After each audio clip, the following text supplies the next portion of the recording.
आज आपण आणखी एक 10वीच्या पुस्तकातील स्टार एक्झाम्पल घेत आहोत, म्हणजे जी अवघड आहे आणि महत्वाचं आहे ते पहा. पान नंबर 29 वर आहे, 6वा प्रश्न आहे. प्रश्न वाचता वाचताच मी सोडवतो. पाहिजे एका सरळ रस्त्यावर, तुम्ही सुद्धा पुस्तकामध्ये पहा मुलांना, एका सरळ रस्त्यावर ए आणि बी ही दोन ठिकाणे आहेत. पहा कसं आहे, ए आणि बी अशी ही दोन ठिकाणे आहेत. म्हणजे ए हे गाव आहे आणि बी हे गाव आहे, दोन ठिकाणे आहे. त्यातील अंतर 30 किलोमीटर आहे. ए पासून बी पर्यंत किती अंतर आहे? 30 किलोमीटर आहे. हमीद मोटरसायकलने ए पासून बी च्या दिशेने जाण्यास सांगतो. हमीद म्हणजे एका मुलाचं नाव काय आहे? हमीद. हा काय करतो? ए पासून बी कडे जायला लागतो. त्याच वेळी जोसेफ मोटरसायकलने बी पासून ए च्या दिशेने जाण्यास सांगतो. हा कोण दुसरा माणूस आहे? दुसऱ्या मुलाचं नाव आहे जोसेफ. हा कोण आहे? जोसेफ. हा काय करतो? बी ठिकाणापासून ए कडे जायला लागतो आणि हा तिकडे निघतो. आता सरळ आहे, हा इकडे निघाला, हा इकडे निघाला. दोघांची कोठ्यातरी रस्त्यामध्ये गाठ ही पडणारच आहे. ते पाहता म्हणून ते दोघे 20 मिनिटात एकमेकांना भेटतात. किती मिनिटांमध्ये? 20 मिनिटे. यातील महत्वाचा शब्द आहे मिनिटे. 20 मिनिटे आहे, तास नव्हे. 30 किलोमीटर अंतर आहे. हमीद ए पासून बी कडे निघाला आणि बी या ठिकाणापासून जोसेफ ए ठिकाणाकडे निघाला. त्यांची मध्ये गाठ पडली 20 मिनिटे अंतरावर. पुढे का पुढे जोसेफ तर त्याच वेळी निघून विरुद्ध दिशेने गेला असता. विरुद्ध म्हणजे इकडे येण्याच्याऐवजी इकडे गेला असता तर हमीद 3 तासाने भेटला असता. तर प्रत्येकाचा प्रवासाचा वेग काढा. पहा गणित पहा. अंतर, वेग आणि वेळाचं गणित आलं की ते गणित अतिशय समजून घ्यावं लागतं. कारण त्या गणितातला नेमका अर्थ काय तो समजला पाहिजे. नेमका अर्थ पहा. ए पासून बी कडे आणि बी पासून ए कडे दोघे जण निघाले. दोघांची रस्त्यामध्ये 20 मिनिटाने भेट झाली. त्यांचा असं म्हणणं आहे की जर हा इकडे येण्याच्या ऐवजी इकडे गेला असता तरी पण त्यांची भेट झाली असती. कोणाची? या दोघांची. बघा, तरी सुद्धा त्यांची भेट कधी माहिती का? 3 तासाने भेट झाली असती. 3 तास झाले असते. आता एखाद्याला वाटत इथे भेट फक्त 20 मिनिटांमध्ये, येथे मात्र 3 तास. का 3 तास लागले? आम्ही तिकडे निघाला आहे आणि हा पण तिकडे निघाला आहे. मग जर या दोघांची 3 तासाने भेट होती, याचा अर्थ काय होतो तू कळला पाहिजे नेमका. की 3 तासाने भेट होती याचा नेमका अर्थ असा आहे की जोसेफचा वेग हा हमीदच्या वेगापेक्षा कमी आहे. हमीदचा वेग जास्त आहे, जोसेफचा वेग हा कमी आहे. हे कळलं पाहिजे. जर दोघांचा वेग समान असता, समान, तर दोघांची कधीही भेट झालीच नसती. कारण हा पुढे जाणार, त्याच वेगाने हा पुढे जाणार. आता आपल्याला माहितीये, लहानपणी आपण शाळेत जायचो सायकलवर. आपला एखादा मित्र पुढे गेला की आपल्याला जोर जावं लागायचं त्याला भेटण्यासाठी. सरळ तेच आहे, दुसरं काही नाही. पाहता नाही. ए पासून बी कडे निघाला. पहा, मग आपण असं म्हणायचं, हमीदचा ताशी वेग x किलोमीटर मानू. किती मानायचा? x किलोमीटर म्हणजे दर तास. म्हणजे ताशी वेग दर तास. आणि जोसेफचा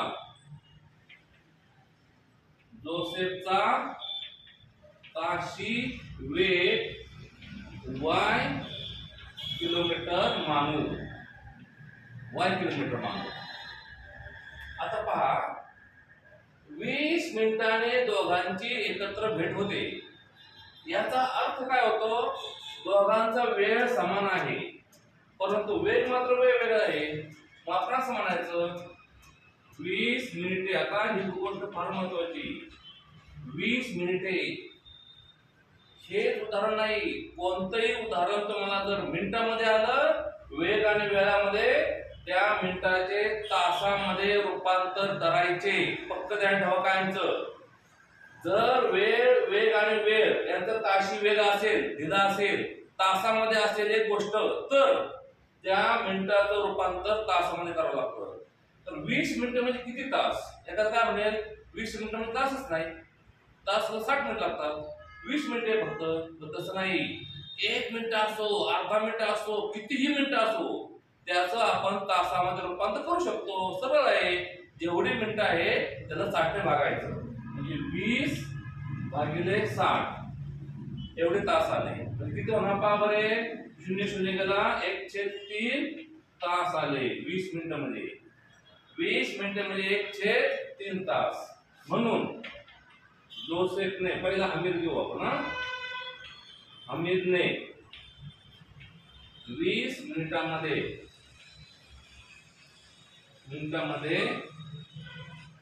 काटलेले अंतर, 20 मिनिटांमध्ये काटलेले अंतर बरोबर किती होणार बघा बरे. अंतर बरोबर वेग गुणिले वेळ. हे फक्त नाही ठेवा. अंतर म्हणजे काय, वेग गुणिले वेळ. त्यामुळे वेळ 1/3 तास आहे आणि वेग आहे त्याचा x. त्यामुळं त्याचा अंतर काय आलं, 1/3 x किलोमीटर आलं. आणि दुसरं कोण आहे, जोसेफ. जोसेफने 20 मिनिटांमध्ये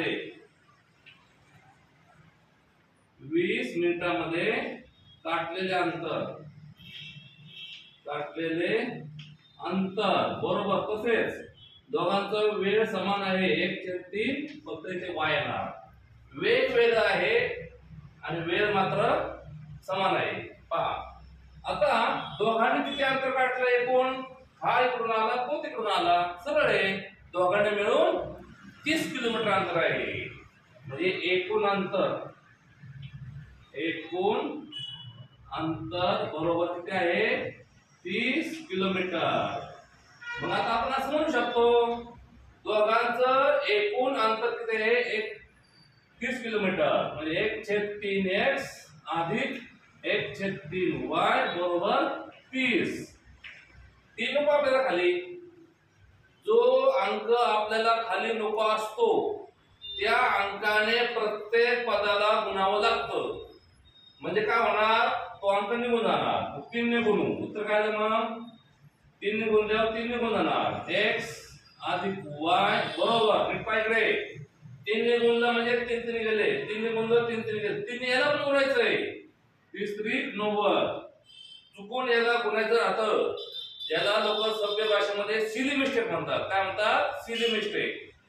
म्हणजे सगळं गणित कसं करायचं माहिती आहे पूर्णपणे, तरी पण चुकतं, त्याला म्हणायचं सिली मिस्टेक.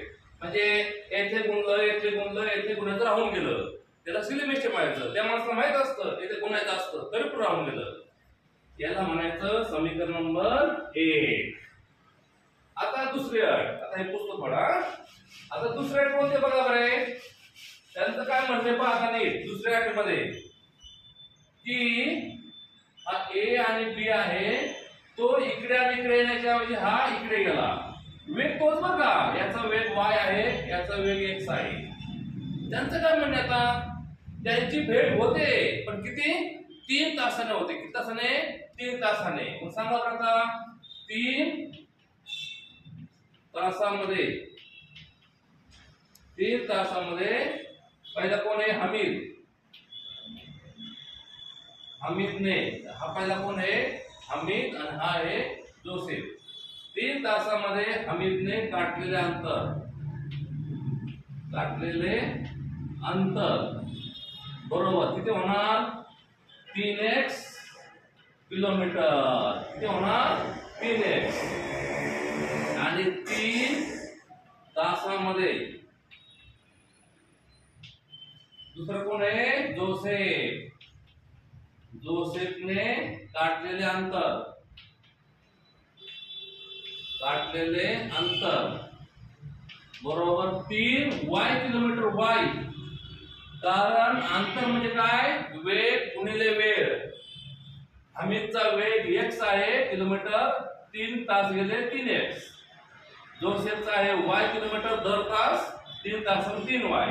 आता पहा बरं, 3 तासाने त्यांची गाठ पडते म्हणजे नक्की काय घडतंय हे लय महत्वाचं आहे. आता त्या दोघांची 3 तासाने भेट होते, याचा नेमका अर्थ काय होतो या ग्रंथामध्ये? याचा नेमका अर्थ हा होतो की हमीदने जोसेफ पेक्षा 30 किलोमीटर अंतर जास्त पार पाडले. जास्त का? हा 30 किलोमीटर माझा आहे आणि हा 30 किलोमीटर पुढे, याच्या पुढे हा पुढे गेला 3 तासाने, हा पण आला. याचा अर्थ नेमका काय होतो पहा, की हमीदने जोसेफ पेक्षा 30 किलोमीटर अंतर 3 तासामध्ये जास्त काढलेलं आहे. म्हणजे आपण असं म्हणू 3x बरोबर 3y अधिक 30, म्हणजे जोसेफच्या अंतरापेक्षा हमीदने 3 तासामध्ये 30 किलोमीटर अंतर जास्त पार पाडले. ही गोष्ट सगळ्यात महत्वाची. आता समीकरण बनवायचं 3x वजा 3y बरोबर 30, म्हणून 3 ने भागून x अधिक y बरोबर 10. समीकरण नंबर काय आलं? 2 आलं. संपलं, गणितातली हवा संपली. 2 समीकरण सापडले, संपला. आता तुम्ही कसंही सोडवा, समीकरण 1 व 2 कसे सोडवा का? पहा आता, पहा बरं, एक समीकरण आहे 2. येथे कोणालाही सहगुणक नाही, एक एक सहगुणक आहे. आपल्याला गुणायची गरज नाही. वजा आहे अधिक आहे, वजाबाकीची पण गरज नाही. थेट दोघांची बेरीज करायची. म्हणजे आपण असं म्हणू समीकरण 1 व 2 ची बेरीज करू. काय करू? 1 व 2 ची बेरीज करू. आता हे नेहमीची गोष्ट बरं का. आता हे फक्त ऑब्जेक्ट पण काय सोडवायचं. आता काय याला काय म्हणजे महत्वाची गोष्ट समजली, ही गोष्ट सगळ्यात महत्वाची होती. ती झाली. आता x अधिक y 90, x अधिक y बरोबर 90, x वजा y बरोबर 10. अधिक वजा निघून गेले, x आणि x 2x, 90 आणि 10 100 आले. म्हणून x किती आले? 100/2. म्हणून x ची किंमत आली 50. x ची किंमत 50 आली. मग आता काय म्हणायचं? x बरोबर 50 ही किंमत समीकरण 1 मध्ये ठेवा, 2 मध्ये ठेवा, पुढे पण ठेवा. 1 मध्ये ठेवू. समीकरण 1 पहा बरे, x अधिक y बरोबर 90, म्हणून x किती आहे? 50. 50 अधिक y बरोबर 90, म्हणून y बरोबर 90 वजा 50, म्हणून y ची किंमत काय आली? 40. हमीदचा वेग होता ताशी 50 किलोमीटर आणि जोसेफचा होता 40 किलोमीटर. म्हणून x बरोबर हमीदचा ताशी वेग बरोबर 50 किलोमीटर आणि y बरोबर जोसेफचा ताशी वेग बरोबर 40 किलोमीटर. पहा एवढं उत्तर आलं म्हणजे संपलं म्हणायचं नाही. गणितामधलं शेवट काय विचारलं बघायचं. शेवट काय विचारलंय तर प्रत्येकाचा प्रवासाचा वेग किती होता हेच विचारलंय. समजलं? त्याने जर विचारलं असतं वेगळं काही तर ते आपण गणितामध्ये किमती भरून काढावं लागलं असतं. आता प्रॅक्टिकली बघा काय घडलंय. याचा किती वेग आहे? ताशी 50. याचा किती आहे? 30. दोघांचे वेग आहे 40. दोघांची भेट 20 मिनिटांनी होते. 20 मिनिटांनी होते का नाही? याचा अर्थ काय? हा किती अंतर गेलेला आहे? 50 गुणिले 1/3 आणि हा किती गेलेला आहे? 40 गुणिले 1/3. या दोघांची जर आपण बेरीज केली तर ते 30 किलोमीटर आले पाहिजे. बघा इथे भाग बसत नाही. 50/3 अधिक 40/3 म्हणजे किती आले? 90/3 म्हणजे 30 किलोमीटर अंतर आलं दोघांचं मिळून. आले का नाही? आता बघा 3 तासाने 3 तासामध्ये हा किती जाणार आहे? 3 तासाने बघा जोसेफ याचा किती वेग आहे? 50. 50 ते 150 किलोमीटर. हा गेला 150 किलोमीटर. हा किती गेला? 40 ते 120 किलोमीटर गेला. पहा म्हणजे हा 120 किलोमीटर गेला, हा 150 किलोमीटर गेला. एक मीटर अंतरावर दोघांची भेट झाली. बरोबर असं बघायचं. ओके, हे गणित आहे ना तुम्ही वहीमध्ये परत परत सोडवा. आणि हे स्टार एक्झाम्पल आहे ती सर्वच्या सर्व स्टार एक्झाम्पल मी तुम्हाला सोडून दाखवणार आहे रोज एक एक असं याप्रमाणे. त्यासाठी तुम्ही माझ्या चॅनलला सबस्क्राईब करा. चॅनलचं नाव आहे Bhor sir the maths master. या चॅनलला तुम्ही सबस्क्राईब करा. तुम्हाला स्टार एक्झाम्पलच्या व्यतिरिक्त आणखी काय अवघड एक्झाम्पल विचारायची असली किंवा माझ्याकडून सोडून घ्यायची असली तर माझा व्हॉट्सअप नंबर आहे 99 21 21 59 43. आता हा व्हिडिओ ज्यांनी पाहिला आहे त्यांच्या फायद्याचा नसेल तर त्यांनी काय करा, मग तुमचे नातेवाईक असतील जे 10वीला मुलं वगैरे असतील त्यांना तुम्ही पाठवा. धन्यवाद.